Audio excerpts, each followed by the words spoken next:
This is First Reality, a comic fantasy written and read by Ryan Starbloat. This release is sponsored by you, hopefully. To purchase the ebook edition, visit my website at www.starbloat.com. This story contains made-up swears and some sexual innuendos. Episode 1. Naked Fantasy. The planet has a dimness to it. The winds don't feel like blowing.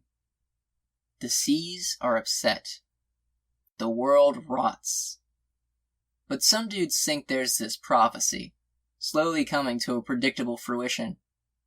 When dimness is all over the place and you can't even find your way to the store, the 4 warriors of lights shall come. After a long journey, 4 young people did appear at last, and each of them had a crystal. First Reality. They awoke in the sunlight. I'm not so sure about the time, but the time isn't effing relevant to the plot. So no, I don't know it. End of setting. No, okay. I'll try to show you the setting, but if I don't pull it off, I'm moving on to who we're dealing with. Which, come on, we know who they are. No one picks up a book they've never heard of. Arrgh! Expressions of anguish are lame spelled out. Anyway, since you ought to know that I'm already telling the tale of 4 warriors, let's take a crack at the setting. It was a hot summer day for a land cast into an age of dimness. I don't want to get too elaborate with this, like I said. If I say the wrong thing, you'll just do some free association of a place you've seen before in some book or movie. Isn't that strange how that happens when you're reading? For example, if I mention the scene in Lord of the Rings, The Fellowship of the Ring, where they're in the forest and the orcs are chasing them down when they decide to split up, that's where you think our heroes are. Just try to imagine a new mental image now. No, the forests of Middle-earth could very well be plastered in your mind thanks to free association while I zoom in on this scene. So there's some trees, and a bush. Mostly, though, it's an open field where our 4 selected characters are. The heat was what got them up. They woke up simultaneously, somewhat apart from one another in some odd, intricate pattern resembling a square, or a Sony emblem if you're perceptive. A nice bed of grass padded their resting place. Very short grass, no ticks. 2 of them were 95% nude and each held a weapon next to them. The first, on the upper left, was a fine-faced man. He had a regal look, but he certainly was nothing royal with his junk hanging out like that. Next to him was a sword, very basic, very crude, and kind of rusty. He stretched his arms out, still as of yet unaware of his surroundings or nude state. He also had a body any woman might want to touch instantly. This dude was jacked. Arms, abs, legs, the works. He had a blonde head of hair that was well styled, though he'd been sleeping. He could have been a marathoner. The second man is where I got the 5% clothed. Around his head was a blue bandana. It gave off a very 80s vibe. Other than that, the dude is completely naked like the blonde guy. Next to the second man was a pair of black nunchucks. He was shorter than the blonde guy. His hair was nice too, a color between light and dark brown and curly. His body was toned. Women would touch him eventually, just not as immediately as that blonde guy. I feel bad that this second guy isn't as hot or muscular as the first, so I'm going to tell you that his penis is, say, 1.5 inches longer than the blonde guy's. And I might be making all this up, but that part is true. The other 2 were clothed. Yes, of course, one of the people dressed as the lady of the group. Diagonally across from the first man was a woman in a white robe. This robe had a hood which was drawn up, and the ends had a pattern of red triangles. This same pattern was found on the sleeves and the ends of her robe, draping like a skirt above her legs. Her legs! They were very smooth and nice. No leggings or stockings, just bare legs. Her complexion was pale, and she had sandy blonde hair cut short.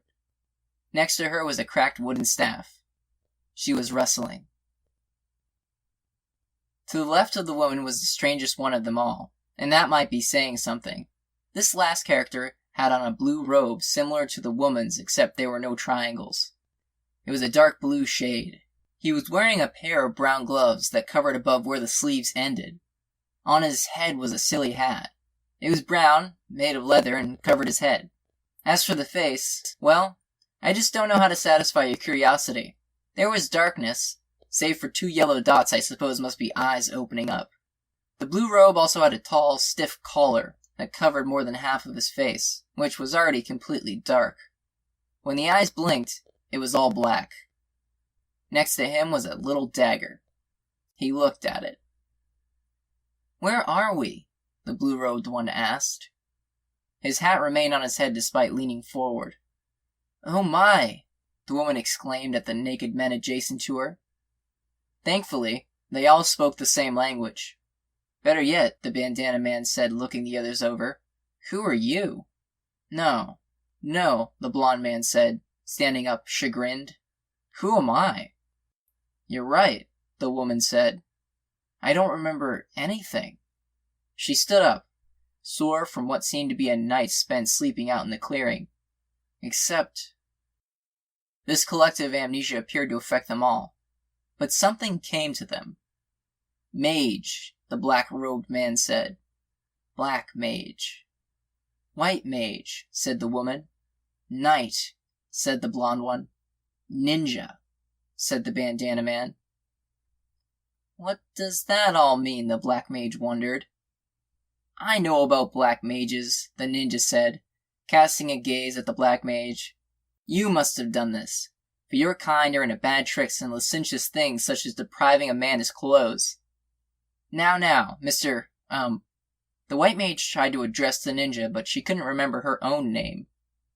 "It's a spell of some sort, no doubt," the knight agreed. He faced the ninja. But to blame him because we can't see his face? I don't know. "I do.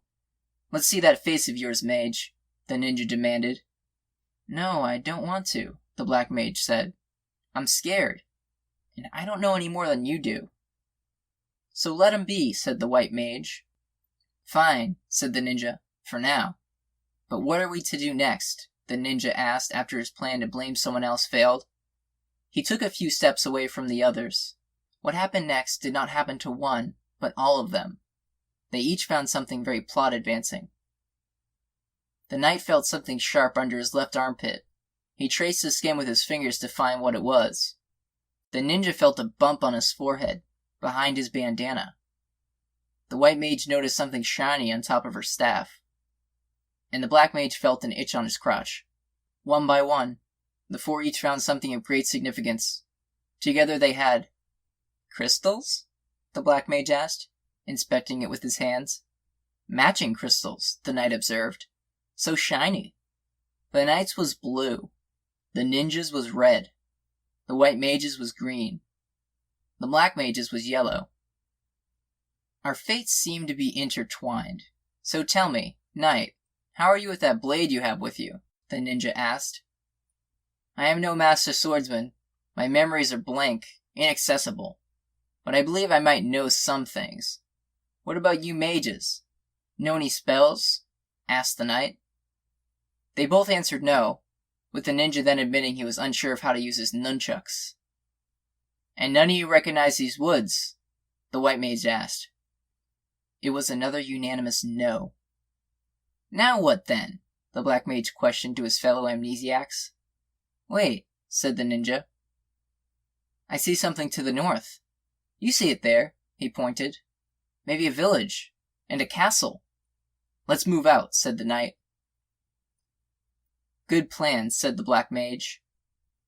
The walk led to talks of conspiracies and more accusations. The ninja was suspicious of the black mage, but the white mage was able to shut him up. For a little while. "Enough prattle," the knight eventually cut in. "We'll walk faster if we don't argue so much. Perhaps one of us is responsible, but then again perhaps not. Answers may very well be in this settlement, and I for one would like to know them as soon as possible." "He's correct," the white mage reasoned. "Let's cooperate until we understand what is going on." "He's correct," the white mage reasoned. "Let's cooperate until we understand what is going on." We're in an unfamiliar land and we're strangers to one another. Yet I'm comfortable with each of you." "I am too, oddly enough," said the ninja. "Great, exactly. Best to assume we're in this together for now." With that, they proceeded to the village nearby. They crested a hill with a tree at the summit. It was dying, but there were still things growing on it. Thin strips of something strange. "Apples aren't that smart," said the black mage. "What?" the ninja asked with slight agitation. The black mage looked frazzled, even though you couldn't see it on his face. "I don't know." From the hill they saw not only the castle, but the village and the wall around it. Turning around to look in the direction they'd come from, they saw an ocean they would have missed otherwise. They could see nothing beyond the castle. You might say they passed level 1.